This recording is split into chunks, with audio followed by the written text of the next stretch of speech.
ওয়ালাইকুম সালাম, কেমন ভালো আছেন আছেন? ভাইয়া? জি আলহামদুলিল্লাহ। আলহামদুলিল্লাহ, আপনার দোয়ায় পরিবার কেমন? সবাই ভালো আছে আলহামদুলিল্লাহ। ব্যবসা বাণিজ্য কেমন চলতেছে? ব্যবসা বাণিজ্য আলহামদুলিল্লাহ, আল্লাহ যেমনটা রাখছে সবার থেকে আমি মনে করি ভালোই আছি। আপনাকে হ্যাপি হ্যাপি মনে হচ্ছে? হ্যাপি তো আগে আসলে নিজের প্রতিষ্ঠানে নিজে বসতে পারতাম না, নিজের ব্যবসাগুলো নিজের মতো করে পরিচালনা করতে পারতাম না। এখন যেহেতু নিজের নামে লাইসেন্স করেছি, তার জন্য আসলে স্বাচ্ছন্দ্যে ব্যবসা করতে পারতেছি, বিদায় একটু হ্যাপি হ্যাপি। ঠিক আছে, তাহলে মুয়াজ বিজনেস সলিউশনের পক্ষ থেকে আপনাকে অভিনন্দন রইল। অনেক কারণ আপনি ধন্যবাদ ইনভেস্টর আপনাদেরকে। জগতে প্রবেশ করেছেন শুনে অনেক ভালো লাগলো। আপনারাও অনেকদিন ধরে এই কাজটার সাথে সম্পৃক্ত আছেন। জি অবশ্যই, আমরা ইনশাআল্লাহ যারা ব্যবসায়িক লাইসেন্স করতে চাই মুয়াজ বিজনেস সলিউশনের পক্ষ থেকে আমরা 100% নিশ্চিতভাবে করে দিচ্ছি। আচ্ছা তো আচ্ছা। আপনার কাছ থেকে আমি জানতে চাইবো যে ইনভেস্টর হওয়ার পরে আপনার অনুভূতিটা কি?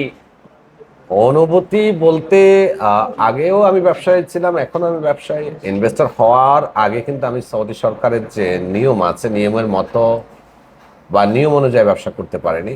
কারণ আমি তখন সৌদি সরকারের খাতায় নিবন্ধিত ছিলাম একজন সাধারণ কর্মী হিসেবে। আচ্ছা।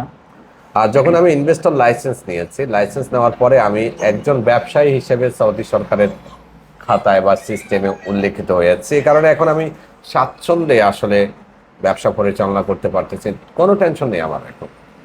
আমি ওই দিন আমার ভিডিওতে বলছিলাম যে আমি এই চেয়ারে কখনো বসতে পারিনি, এখন আমি স্বাচ্ছন্দ্যে বসতে পারতেছি, নিজের ব্যবসা নিজে পরিচালনা করতে পারতেছি। আরো ভবিষ্যতে ব্যবসার পরিধি বড় করার ইচ্ছাও আমার আছে ইনশাল্লাহ। যারা নতুন করে ইনভেস্টর হতে চাচ্ছে তাদের জন্য কি আপনার কি পরামর্শ? আমি পরামর্শ দিব, যারা আসলে সৌদি আরবে ব্যবসা করেন বা করতে চাচ্ছেন, আপনি যদি আপনার ব্যবসার প্রসার এবং আপনার ব্যবসা নিজে নিজে কন্ট্রোল করতে চান, সেক্ষেত্রে আপনার জন্য ইনভেস্টরের ব্যতীত আর কোনো অপশন নেই।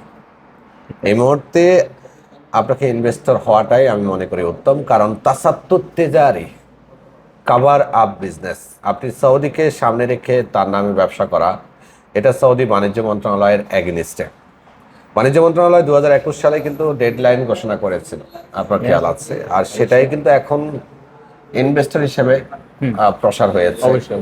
তো ওই সময় মন্ত্রণালয় থেকে বলা হয়েছে কেউ যদি কভার আপ বিজনেস করে, তাদেরকে যদি আটক করে, তাহলে তাদের জন্য একটা জরিমানার বিধান আছে, তাদের প্রতিষ্ঠান বন্ধ করে দিবে। এখনো কিন্তু প্রতিনিয়ত বিভিন্ন জায়গাতে কিন্তু বাণিজ্য মন্ত্রণালয় অভিযান চালাচ্ছে। বিশেষ করে গত সপ্তাহে জেদ্দাতে প্রায় 25টা প্রতিষ্ঠান সিজ করে দিয়েছে। তো একজন ব্যক্তি যদি ইনভেস্টর হয়, তাহলে সে তার নিজের প্রতিষ্ঠানে নিজের মতো করে বসতে পারবে, নিজের মতো করে সবকিছু পরিচালনা করতে পারবে, আর্থিক লেনদেন থেকে শুরু করে স্টাফ নিয়ন্ত্রণ সবকিছু সে করতে পারবে। ধন্যবাদ। এবং আরেকটা বিষয় হচ্ছে, যারা ইনভেস্টর হচ্ছে তারা দেশের জন্য, বিশেষ করে বাংলাদেশের জন্য কি অনেকটা প্লাস পয়েন্ট? অবশ্যই। যেমন আমরা এখন রেমিটেন্স যে পরিমাণে পাঠাচ্ছি, একজন ইনভেস্টর হওয়ার পরে সে কিন্তু রেমিটেন্সের পরিমাণ আরো বাড়াবে, কারণ তার আয় বাড়বে, সে নিজের নামে বিভিন্ন জায়গাতে প্রতিষ্ঠান খুলবে। যত আয় বাড়বে সে কিন্তু দেশের রেমিটেন্স ততটাই পাঠাবে। অবশ্যই দেশের জন্য এটা একটা বড় ভূমিকা বলতে পারে না। এছাড়া যারা ইনভেস্টর হচ্ছে তারা কিন্তু বাংলাদেশের কোম্পানিও খুলতেছে। অবশ্যই। অনেকেই এই কোম্পানিটা বাংলাদেশে গিয়ে রানিং করবে, জি। বাংলাদেশে ইনভেস্ট করবে। যেমনটা আমরা এখন সৌদি আরবে ইনভেস্ট করতেছি, আমরা ভবিষ্যতে দেশেও ইনভেস্ট করবো। দেশের খাতিরে নো কম্প্রোমাইজ। আপনাকে আপনার পরিবার সহ আমি দাওয়াত রইল। প্রথমত ধন্যবাদ জানাচ্ছি, আপনি সুদূর রিয়াদ থেকে আসছেন। একটা দিন অলরেডি আপনার লস করে ফেলেছি আমি, ততকাল আপনাকে আসলে সময় দিতে পারিনি, এই জন্য ক্ষমা প্রার্থী।